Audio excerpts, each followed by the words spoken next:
A North County teen critically injured in a fight, finally breathing on her own and out of the ICU tonight. For weeks, we have tracked Kaylee Gaines' recovery from a skull fracture and brain bleed. As Gaines recovers, an attorney for Hazelwood School says they are setting the facts straight as Missouri's Attorney General investigates the school district. Bailey is blaming the district's DEI program for the brawl. Alexis Zotos is live in Hazelwood tonight after hearing from the district's attorney. Alexis?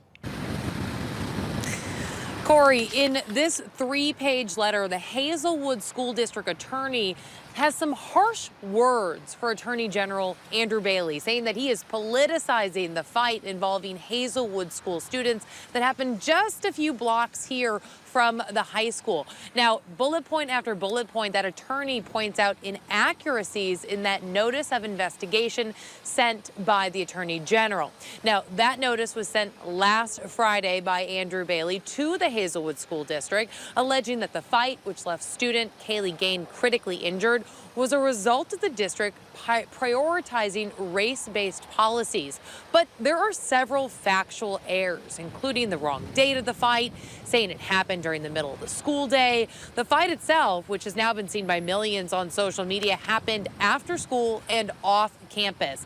The Attorney General also points to Hazelwood East's lack of SROs, but the district says that they do have security officers on this campus, but they wouldn't be present at a fight that happened in a nearby neighborhood.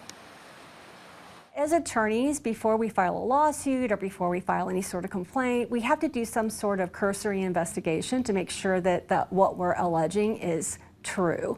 And it's clear from his letter he did no sort of investigation to determine if any part of it was closed. It was just so riddled with inaccuracies, he couldn't have investigated it at all. And I think that's a violation of the rules of ethics.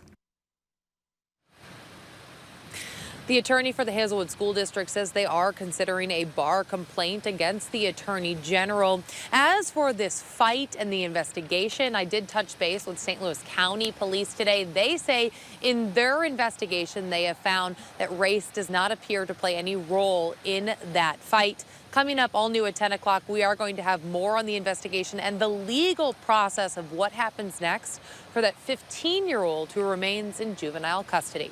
Reporting live in Hazelwood, Alexis Zotos, First Alert 4. Alexis, we'll see you at 10. Thank you.